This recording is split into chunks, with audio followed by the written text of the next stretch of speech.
Okay, good morning, good morning.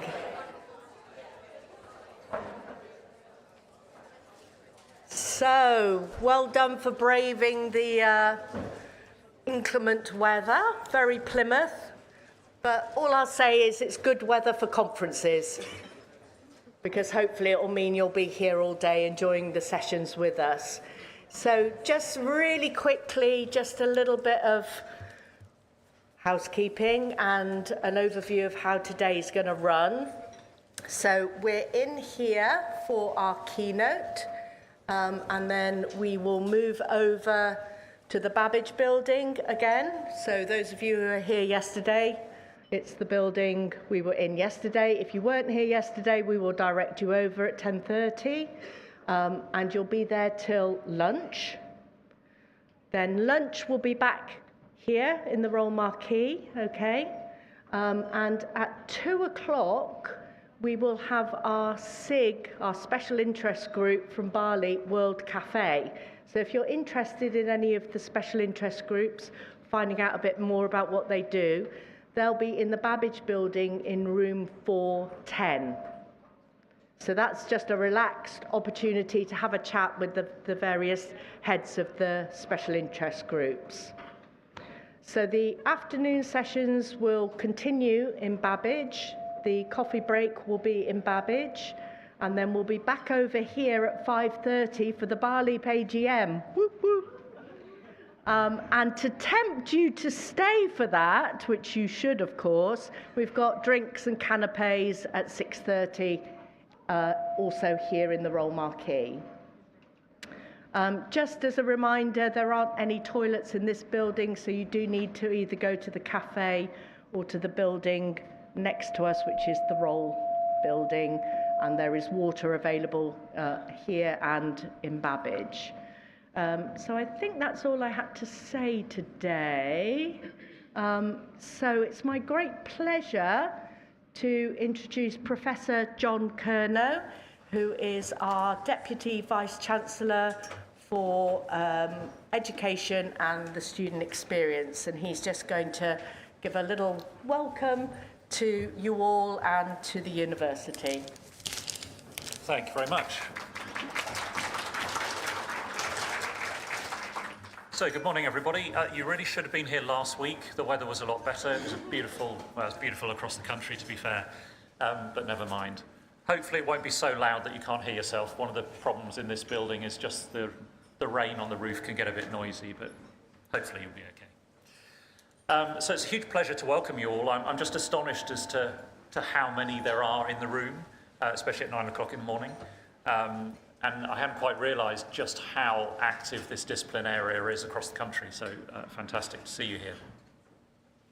So I'm just going to not spend too long, 5-10 minutes, just telling you a little bit about the university for those who don't know us, a few pointers that may or may not be of interest. If they're not of interest, just have a little doze, and then we'll pick it back up later. So we're one of the universities that were fortunate enough to get what we call triple gold. It's not really triple, it's double gold in TEF 2023, so that's both for student experience and outcomes. If we're being honest, hanging on to the student experience side is always a challenge, but it's the outcomes that please me the most. Ultimately, yes, I'd like our students to feel like they have the best experience in the country, but what I really care about is whether they complete their degree and get the graduate level job that they deserve at the end of it. So we were very proud of that. We very much support a lot of experiential learning, hands-on learning at the university, and that's embedded through all of our programs across the discipline. Of course, it's still got... Sorry, the microphone's being bad. Okay, the microphone is being bad. Bad microphone. Did notice a bit of feedback. Yeah, so a lot of experiential learning, hands-on learning runs across all of our disciplines. Of course, still research-informed and very much academic in its nature. But what we try and do is also put a lot of effort into setting our students up for that graduate level employment when they leave the university. And employers do tell us that our students are more job ready than many other graduates that they get. So we have loads of activities, as all universities do, that run throughout. One thing, of course, that students want more and more of is that work experience. So we put a lot of effort into placements. We now have micro-placements going on as well. And we're very conscious that we're having to reach as many of our students as we can, because the diversity of the student population is just getting larger and larger. They do more part-time work, so their ability to engage in some of these activities becomes more difficult. The other challenge that we have, and it's a bit of a southwest challenge, is entry into higher education. So we have, I think, the lowest percentage of 18-year-olds going to higher education in the country. And that's a real challenge for us as a university, but obviously also just to make sure that there are enough graduates present in the southwest for the prosperity of the region. So we obviously do a lot of outreach activities, but as this slide mentions, we also bring pupils onto the campus whenever we can. Now, that's quite easy if it's just Plymouth. For those who travel anywhere in the southwest, you'll realise just how difficult it is over the large distances. So actually just transporting pupils to and fro around the region, or our staff for that matter, is quite a challenge, but it's something that we're very passionate about, and we're trying to turn that around. So the other side of it, of course, is a lot of the sort of research expertise in the university and the things that we take most pride in. And sustainability is probably the one that you would hear about most often for Plymouth. Obviously, our location speaks to this very, very highly. But we are very, very committed as a university to do our part. So we are net zero for Scope 2. We got that accolade about a year ago. And again, as evidenced by some of these awards, we're very much looking at the global challenges, and that goes all the way through our education and our research. So we do like to think, I'm not sure we've actually ever surveyed our students about what their awareness is like before they leave us, and maybe we should do. But we do try and build in the relevant sustainable development goals into all the disciplines across the university. There's also pieces of research. I'll just highlight this one. This is one of these centres of excellence that received a substantial amount of funding. And that's around agriculture and aquaculture and sustainable food production. Obviously a big topic in the southwest. It's still a region that produces a lot of food for the country. And we have research that's very much pushing that agenda that has global implications. We're also very well known for work around plastic pollution. And we even go as far as supporting the United Nations in producing their treaties. So very much across the university, we try and make sure that all of these themes are embedded. So I mentioned that we struggle to get students into higher education in the southwest. So one network that we have is with partner further education colleges in the region, where we validate their higher education degrees. So they deliver level 4 and 5, some of them will deliver level 6, some of those students will come to us for level 6. And that network's very efficient, it works very well, we support them quite broadly. And of course the new government is very keen on sort of tertiary education networks, and it'll be interesting to see exactly what model they want operating across the country and how close the model that we have in the southwest is already to what they would like to have. And then perhaps relevant to this audience as well is the expansion of transnational education and partnerships. I'm sure it's not gone unnoticed that as the number of international students arriving in the UK has declined, most universities are now looking to expand their T&E operations in overseas territories. I think the Office for Students has got a very close eye on this one. They're getting more interested in reporting from these sites and in regulating perhaps going forwards. And I think it's really important that as a sector we ensure that the quality of education being delivered is of the same standard in all our T&E sites as it is as if it was delivered in the UK. And I'm just going to finish with a little bit of data just to show you what our numbers are looking like. Most of these are publicly available. I'm not sure 24's out there yet, but certainly will be soon. So on the left-hand side is students at the University of Plymouth in Plymouth, and the top line is the undergraduate students. As you can see, they're pretty stable. This is international student numbers. The PGT is like a yo-yo. So in the few years before last year, we had this almost exponential growth in international student numbers, and then as you can see, it rather plummeted last year. It's stabilised a little bit this year. I won't bore you with all the geopolitical factors that contribute to that, but I'm sure many of you are familiar with them. It is challenging, though. So when you're trying to resource support for international students in university, having this fluctuation in numbers is not really terribly helpful. So I think we do have to take that into consideration. And then the other graph just shows you the growth in T&E students. And that is one that is carrying on increasing, so we expect that to increase quite significantly. So as a university, we have to look at our international student population as not just being those who come to the UK, but also those that are delivering our validated degrees across the world. So that's all I wanted to do. I hope you have a good day. I hope it does stop raining sometime. I think it's actually not till tomorrow morning, but never mind. At least you're not going far between buildings. So thank you very much and enjoy yourselves.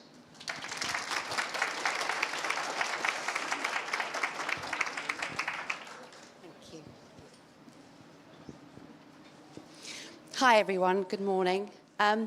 It is my honour to introduce you all today to our keynote speaker, Dr Jenna Mittelmeier, who works at the Manchester Institute of Education and is the co-founder of the Research with International Students Network. Jenna's extensive work shows her commitment to reviewing current research and teaching practices in internationalisation and to transforming outdated and undermining attitudes towards international students. Her insights inspire us to respond to a call for a collaboration at a time of unprecedented challenges. A collaboration which promotes new approaches to our future responsibilities as a community of educators. Please welcome Dr. Jenna Mittelmeier.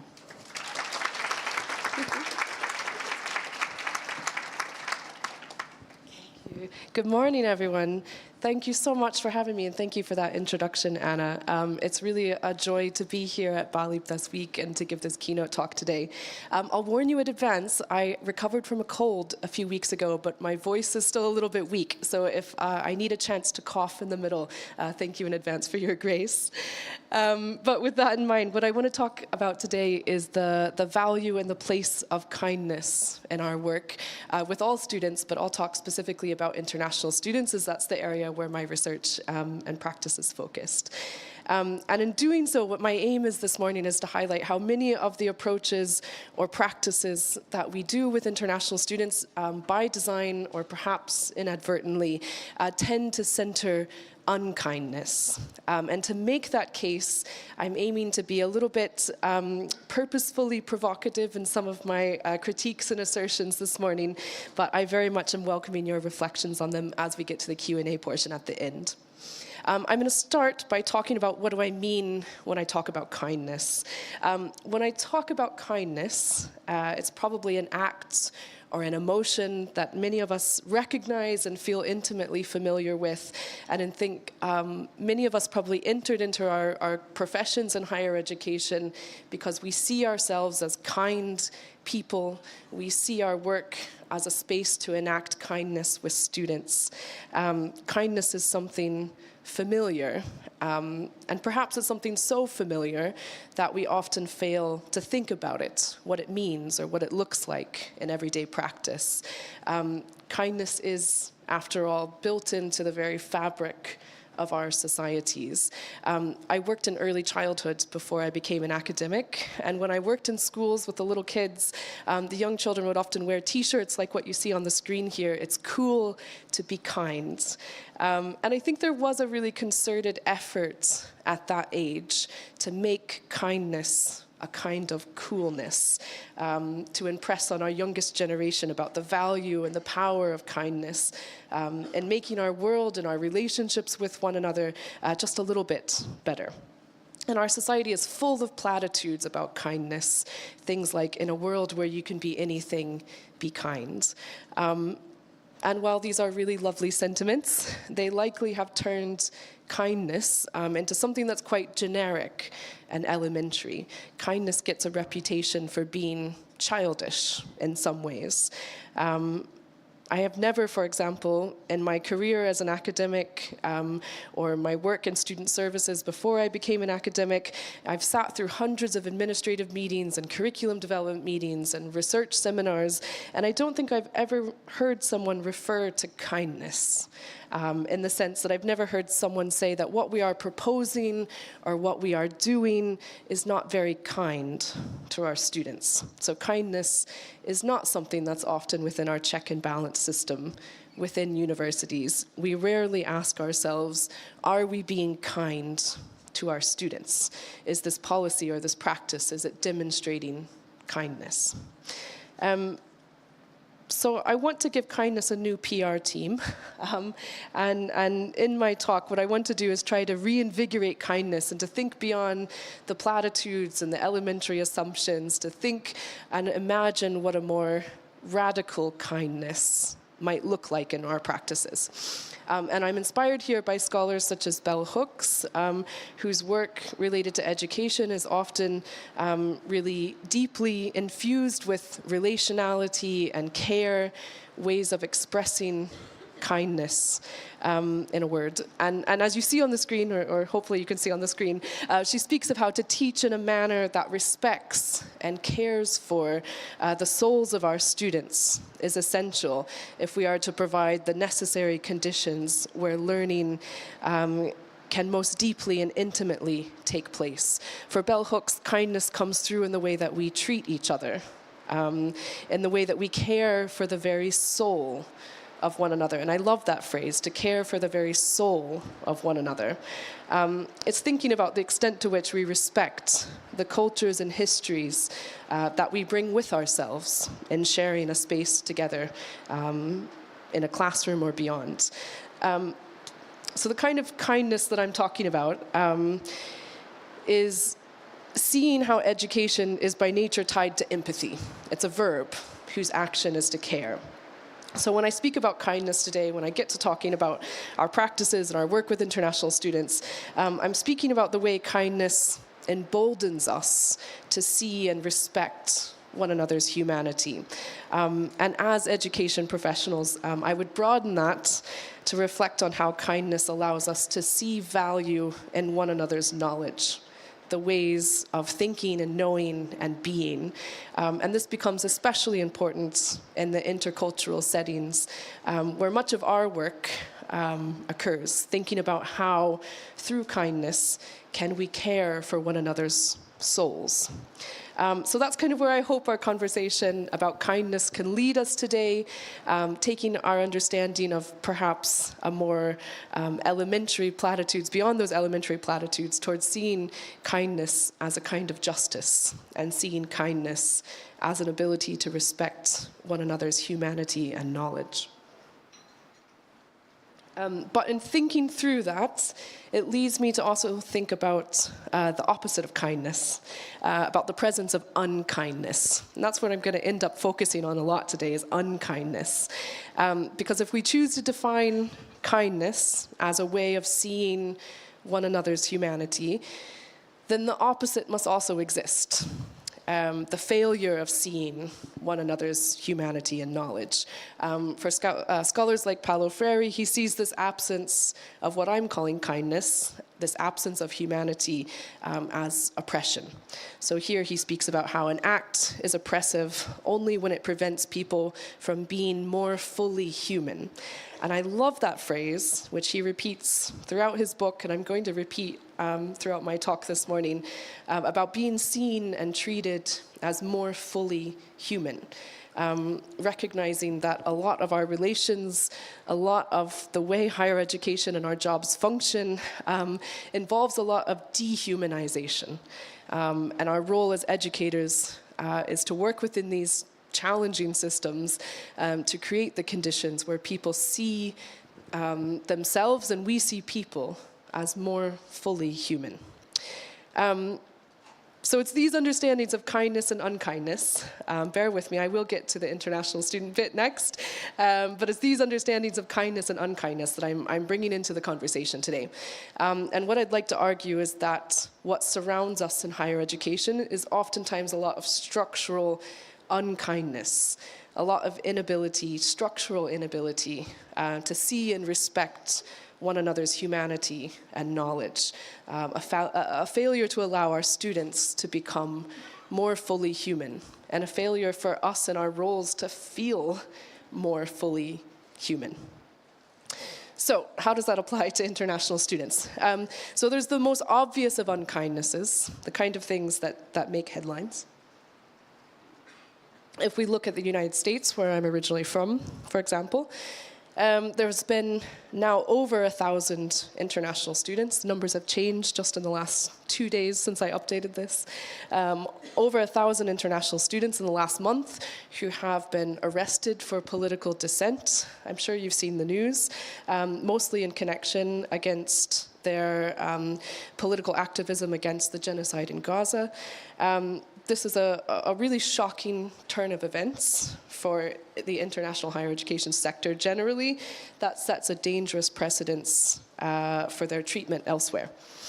And it might be easy to assume these issues are limited to the situation in the United States, but there are similar unkindnesses in many common host countries. In the UK, there are, for example, 35,000 former international students who are still fighting to clear their names after the UK Home Office decided 10 years ago to make a blanket accusation that they had cheated on their English language tests, despite a lack of evidence of this. There were 2,500 international students at that time deported over this erroneous assumption. So it's not limited to the United States.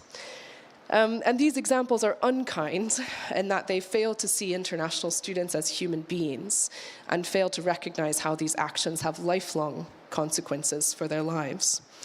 Our immigration systems often do not treat international students as more fully human. But perhaps more connected to our roles, a lot of my recent work, as Anna kindly introduced, has focused on evaluating the state of research and practice related to international students. And you might not be too surprised, my view of the field is a very critical one, and that I see a lot of our work and our research related to international students as based in good intentions, but ultimately very flawed. I want to speak about research for a moment, and the body of research that includes international students as participants or co-researchers. Research with international students, it's a burgeoning subfield of higher education research over the last 2 decades. There have been thousands of research articles that have been published about international students and their experiences across various academic disciplines. And over the last 5 years or so, I've been working with a number of colleagues on a few different projects which have incorporated some systematic literature reviews aiming to try and synthesize the state of existing knowledge within that field. And across these projects, I and my co-authors, we've read and we've evaluated over 1,500 published articles about international students. It's not a methodology I recommend for the sense of sanity. And I think our original intentions had been to bring together this huge body of research to identify good evidence-based practices for supporting international students. But what we quickly found was that this task was impossible, and that the limitations within existing research made it impossible to synthesize. And we talk about this in much more detail in our articles. But one of the reasons for this was the problematic way that international students were repeatedly positioned within research in ways that are fundamentally unkind. The most obvious of these were the way that the field, both in research and I'm going to argue in practice as well, overwhelmingly functions through deficit framings of international students. What I mean by that concept, deficit framings, I mean there's a tendency to describe international students in terms of what they are assumed to lack.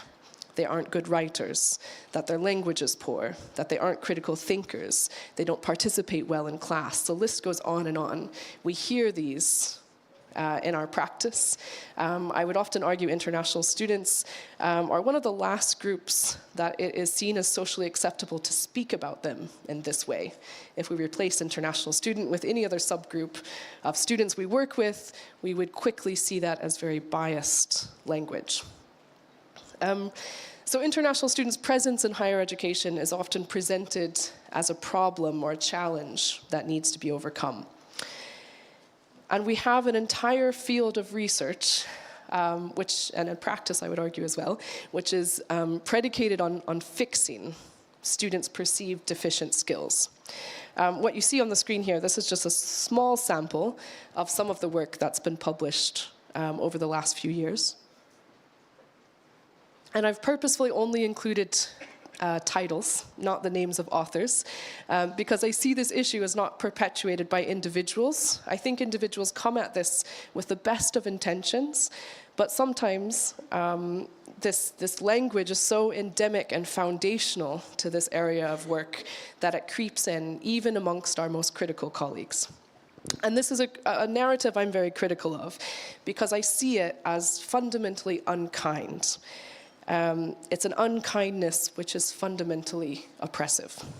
It's unkind in the sense that it positions international students as inferior students.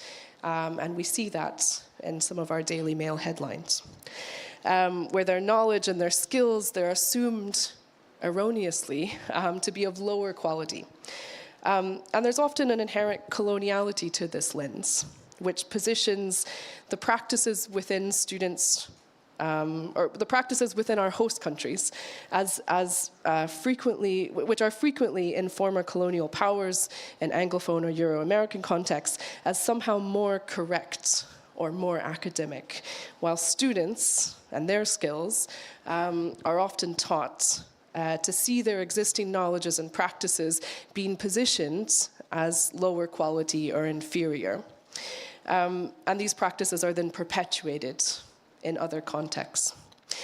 So there's this inherent othering quality to how international students are often positioned in research that then trickles down into practice, creating this us versus them narrative that has come to define many of our institutional practices. It begs the question, as we sit in this EAP context, the notion of whose English belongs in academic practice is a question that was on my mind yesterday through our conversations. And much of this unkindness comes from a limited recognition that many of the processes we value in education of writing, rhetoric, critical thinking, referencing, and the like, these are all culturally rooted practices which are contextually constructed. I'm going to use the example here of the way we teach school-age students to write. Now, this is a bit of a risk, because I know someone in this room has a greater knowledge of me than on this topic. But it's a purposefully simplified example to make a wider point. But I'm going to use the example of how we teach students to write, and I want to compare structures of writing commonly taught in the UK with the case of China, and I choose China as an example as the context where the largest majority of international students in the UK currently come from. So here's my purposefully oversimplified overview. So writing structures, of course, are taught variously. But in the UK, particularly in England, for GCSEs, for example, a common method is the IBC approach. That's what I was taught in the US as a child as well. Or a good essay is one which includes an introduction with a clear thesis statement, a body of paragraphs that provides evidence for that thesis, and then a conclusion which summarizes, again, the arguments, the essay's key argument. So it's a rather linear and tight approach to rhetoric formation. But that's just one way and one approach to organizing an argument. And if we look at the example of China, we find some subtle variations. So a common approach in Chinese education, such as through teaching argumentative essays for the Gaokao, provides an introduction which may imply a main argument rather than directly state it, followed by paragraphs that develop and slowly build this key argument, at which point there might be a twist or a turn might be introduced, which typically offers a counter-argument or a counter-example to balance the point being made, to show an alternative devil's advocate perspective, where finally the key argument is solidified and clarified in the conclusion. Again, rough and rudimentary. If you have more knowledge of this, please show kindness to me. But I think it's an example of how there are culturally different ways of approaching a similar educational task. And this is just one example of many different approaches to different tasks that are brought into higher education by students from different backgrounds. Thank you. But what we can see is how when students have been taught along one of these lines, and they bring with them their culturally rooted understandings of approaches to things like writing into another context, our gut reaction, when we've been trained differently, is to assume that this is a poorly written essay. And we can see where within the UK, a lot of the common feedback that Chinese international students receive about their writing come from. So common things like their argument is unclear, their paragraphs lack focus, their twists are too unconnected to the key thesis statement, their conclusion brings in too many ideas. How many of us have given this advice to the students we work with? But what I want to argue is their writing isn't deficient, it's simply different. It's a different way of approaching rhetoric and writing based on their cultural and educational histories, which vary from the context in which we might be teaching. And I think this is where kindness starts to get really tricky. So what is most kind in this situation? On the one hand, do we help students leave their cultural history behind, kind of in recognition that it's likely going to impact their marks? So do we help them instead to adopt the styles of rhetoric and argumentation that are valued here, which can make them most successful in the context where they're studying? But my question is, what's the human cost of that choice for students' understandings of their knowledge and the knowledge they bring back with them if they return home? Might we instead recognize the inherent unkindness in positioning their cultural ways of knowing and doing as inferior, something not good enough that must be changed? Is it perhaps more kind to try to transform these structures to be more interculturally inclusive of alternative mechanisms for things like writing? This is just one example of a wide array of potential unkindnesses. Because so much of our work in universities comes from this integrative lens, which asks students to leave their cultural baggage at the door. This is something I'm very critical of, and I've recently written an invited essay in the Journal of Studies in International Education, where I'm arguing against deleting that term integration from our language as practitioners and as researchers. Some of the reasons why I'm critical of this is the ways that it is dehumanizing, a type of what other scholars have called cultural suicide or epistemicide. It also positions host environments, positions them on a pedestal as places worthy of integrating into. That their knowledge and values are somehow greater than the ones students bring with them. And it places an unjust onus on students to fix themselves while ignoring structures of inequity and unwelcome which exist within the context where we teach. So notions of integration, it leads us to question. If we get rid of this phrase, it leads us to question the problematic structures that exist within our own society and our own ways of teaching within institutions. There are, for example, hundreds of articles focusing on how international students make friends, pointing to their limited friendships with home students and positioning their existing friendship networks as a deficiency. But I can only think of a few which turn that question on its head and ask, why are home students not being more welcoming to their international peers? So again, we place that onus entirely on international students without questioning the structures which are impacting their experience. So unkindness, it presents itself through the field's inability or at times unwillingness to address these structural barriers which create or exacerbate what we often then read as deficiency, assuming the problem is international students themselves. And these kindnesses, they're noticed and they're felt by international students.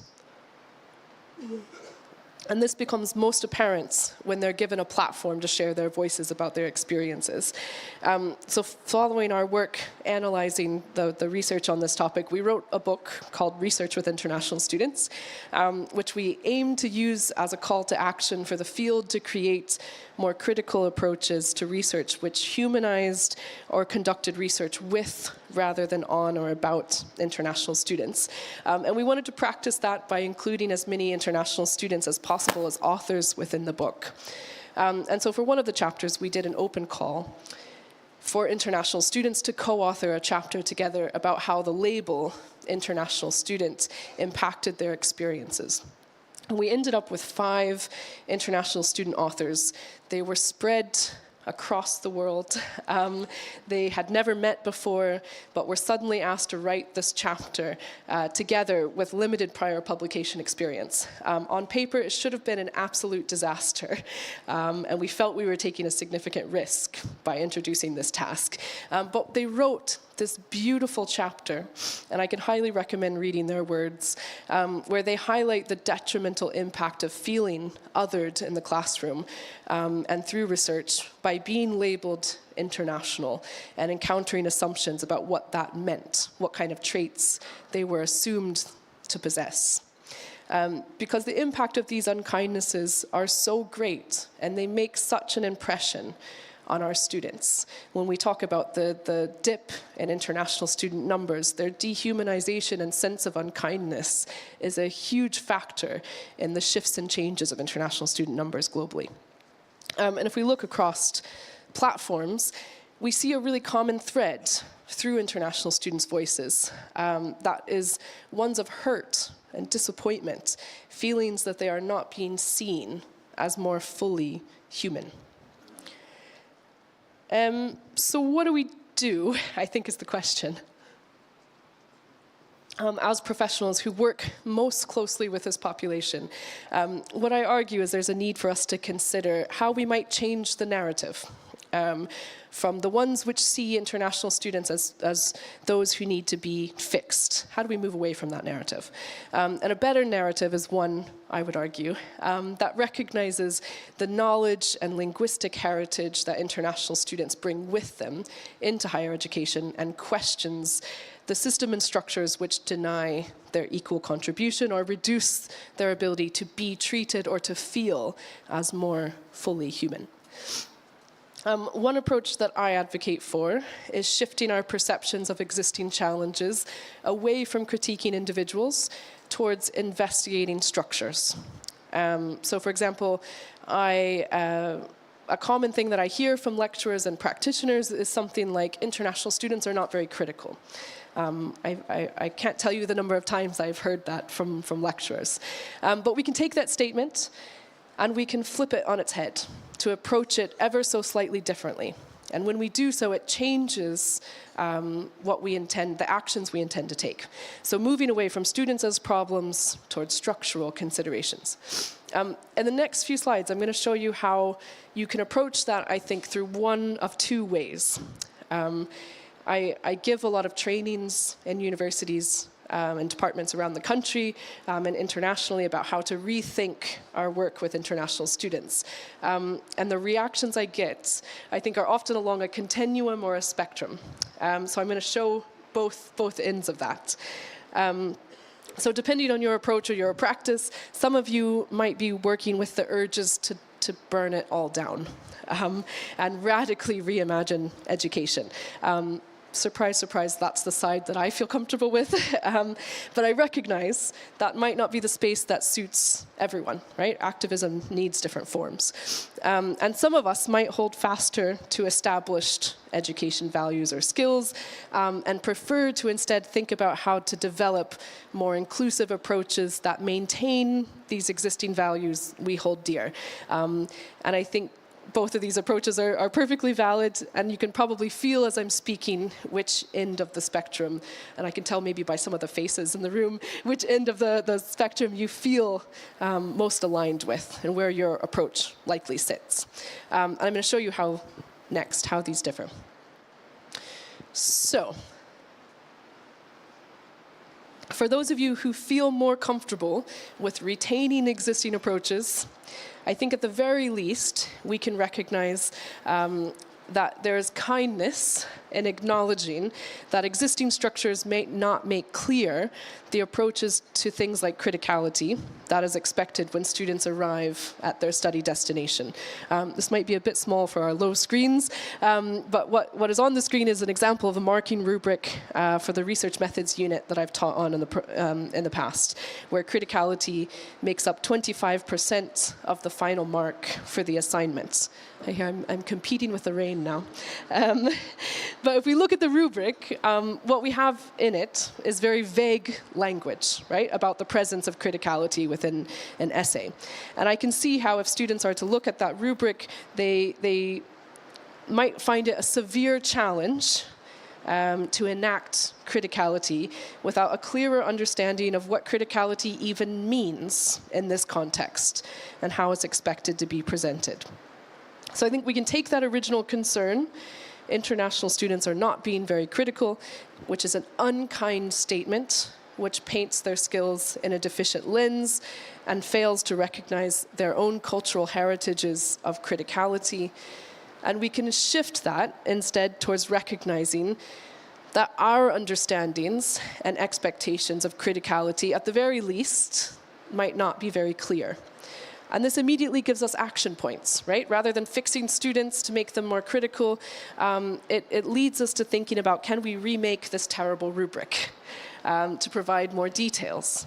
Can we embed into our teaching more explicit reflections and discussions about what criticality means for this assignment and within this context, and how it's expected to be performed?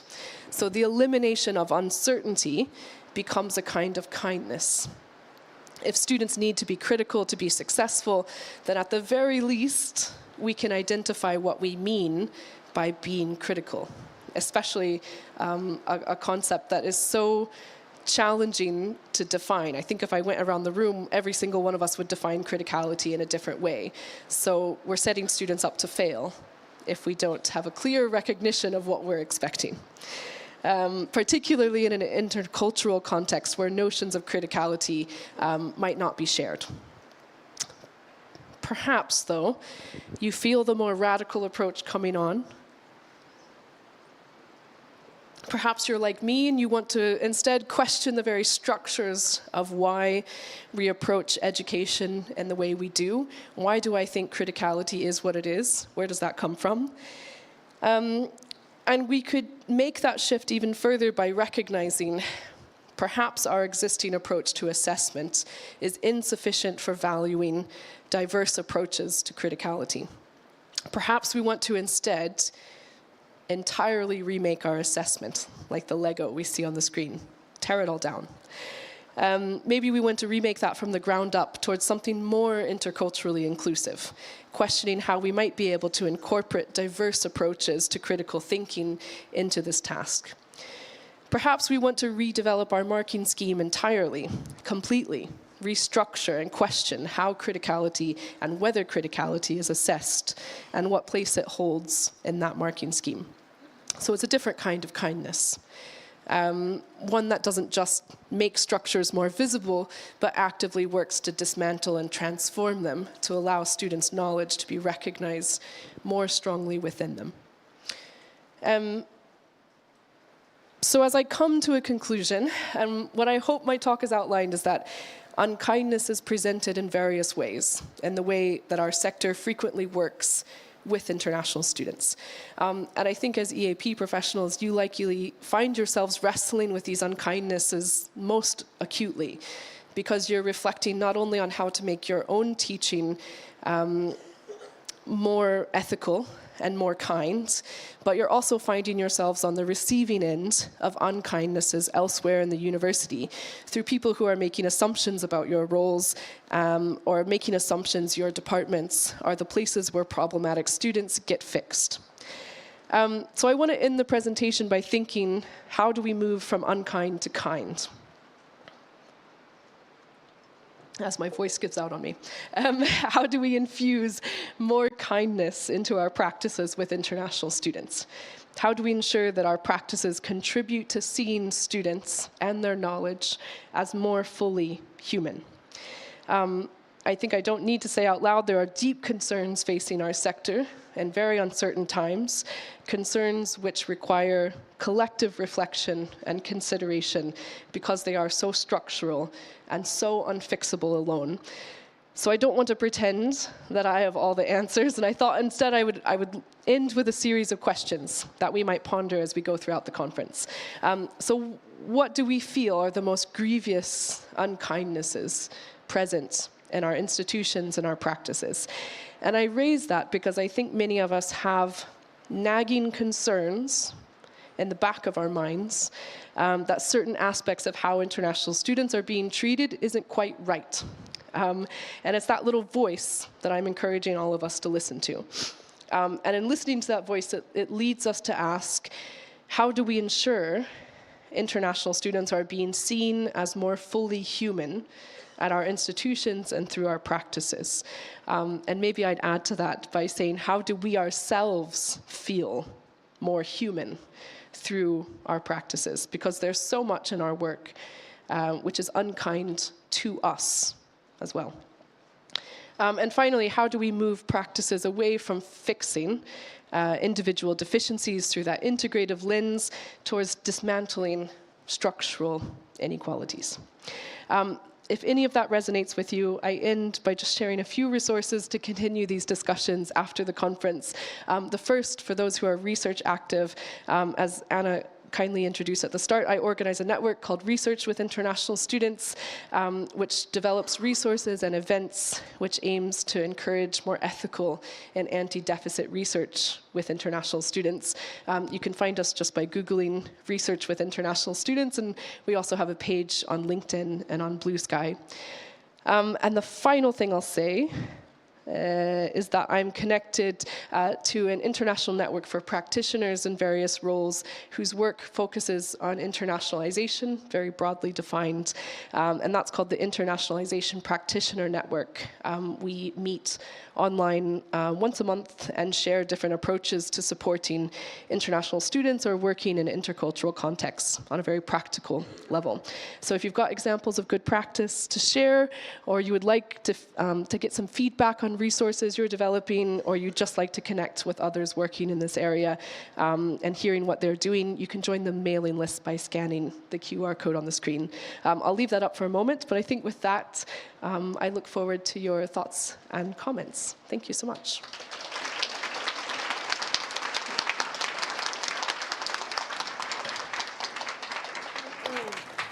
Wow. Thank you so much. I actually feel a little bit emotional.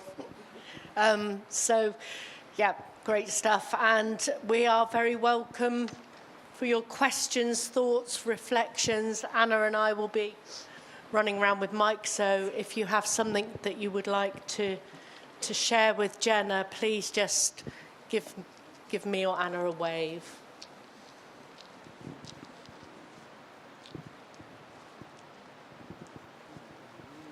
I always think it's a good sign, Jenna, when the crowd is silent, it means you've got them thinking. It allows my voice a moment to recover. Thank you. We've got a question over here. Over here.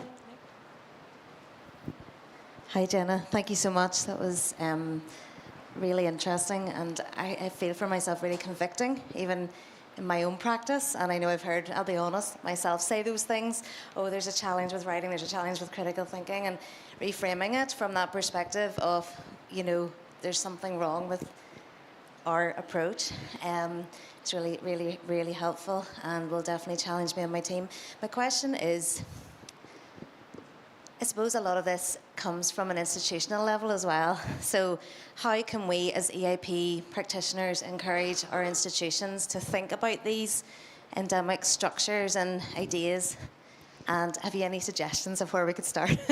Thank you. No, I think that's a really great point. I think justice only works if it works across different levels. And that goes beyond higher education as well, right? If our employers are expecting certain problematic things, then our work in higher education is always going to cater to that. So there's a wider system and structure that needs dismantled.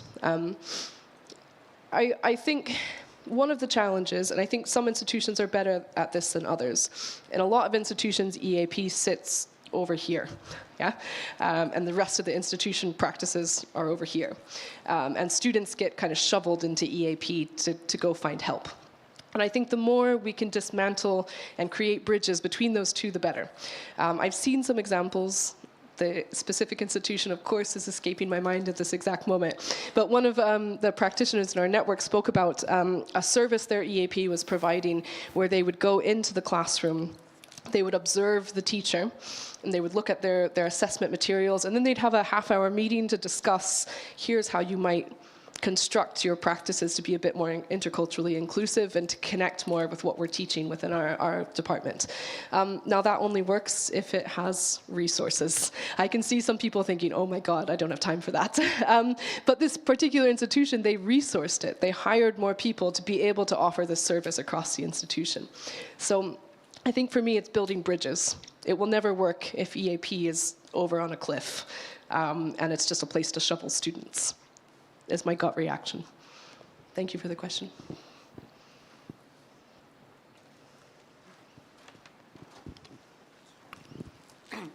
Thanks, Jenna. I saw you do a CPD at Birmingham last year and remain as persuaded as I was then. I was thinking about this deficit narrative, and I was wondering if you ever find that is also needs deconstructing sometimes within the students themselves because it's so ingrained. You know, that question of, is it kind to try and teach them to start doing things in the way that's valued here?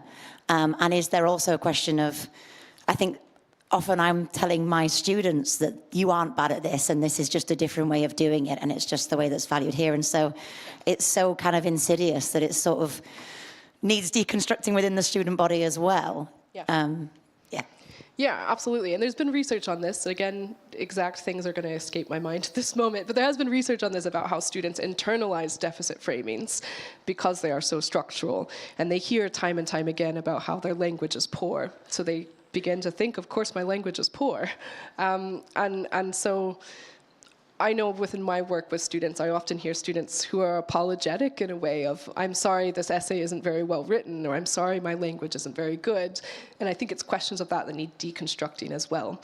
But those only exist because our structures are oppressive. So I think we've got to fix the structure. But in the meantime, I think we've got to dismantle the internalization as well. So that's a great point you raised. Thank you. I've just got a couple of questions coming up on the app, which is going to throw me completely, but I'll just go through the couple that have come up, if that's okay. So, wonderful talk, thank you, from Anonymous. Should we consider why international students choose to study in the UK or the US? And should we also ask the question of how, for example, US or UK students at overseas institutions are expected to integrate or conform to the structures of those respective cultures? Yeah, great question. So I mentioned I do a lot of trainings around the country with departments about how to rethink practices with international students, and that question comes up 9 times out of 10. I think in almost every workshop I ever do, there's the question of, well, don't students come here because they want to learn about our pedagogies? And one of these days, I'm going to do a research project, or if there's someone in here that needs a new research project, please go in that direction. Because we've got very limited evidence about this. I mean, there's been hundreds of papers that have been published about students' motivations for studying internationally. There's been meta-analyses and systematic reviews of that work. And I can't think of any, please correct me if you've done this work and I'm wrong, but I can't think of any that highlight that one of the pull factors for students is learning about our pedagogic approaches. And I think we probably have an over-conceited feeling about the value of our pedagogy and how much it matters to students. But I think it's an excellent question for a future research project, or questions within the programs you work with in terms of talking to students about how much of that actually matters to them. It's an answer I'm not sure of, but I'm skeptical of. The other question about UK students studying internationally, of course, I think a lot of these issues still exist outside the UK and US, but I think we also have to keep in mind the power dynamics of our global structure of knowledge, and that's if you go to places like China and Hong Kong, for example, they're using Cambridge English examinations. So there's a hegemony there of global structures of knowledge that exists that I think we have to be mindful of, that also need dismantling. Yeah. Shall I just ask the second one, and then we can go back to the floor if that's okay? So this is from Dr. Saima Shirazi. He says, the very premise of why we educate and how we educate is brought into question by your thesis. What Freire refers to as the banking model of education, where students are perceived as empty vessels. So you could be right, we need to break it down and start again. So perhaps more of a comment than a question, but... Yeah, I think I am questioning the entire structures of education.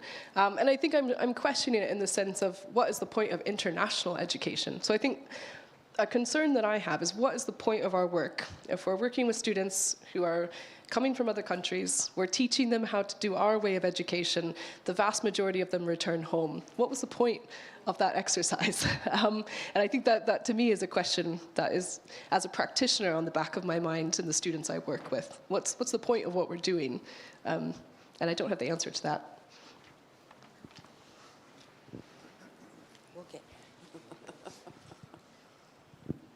Sorry, just in response to that, many years ago somebody said to me that what we're doing in education is we are manufacturing units of labour. And I was absolutely appalled. But I am aware that many Chinese students, and I work a lot with Chinese students, they come here because it increases their work, their employability. And that is their major motivation. So I think in many respects, I'm with you. But at the same time, we have to kind of acknowledge what it is that they want from it as well. Yeah.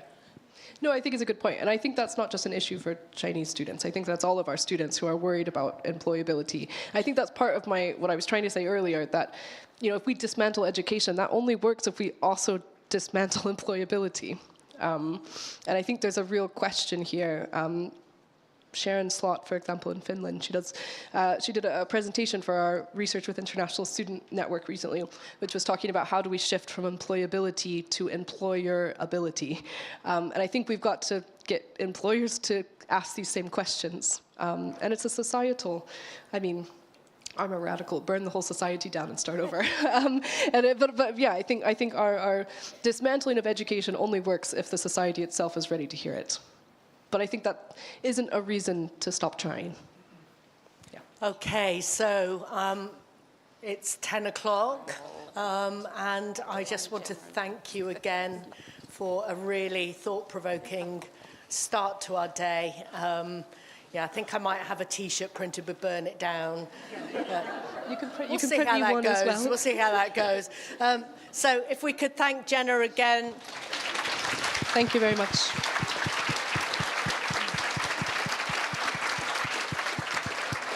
So we've got half an hour for discussions on your tables, for teas and coffees, and if we could move over to the Babbage building just before 10:30 for our morning sessions. Thank you.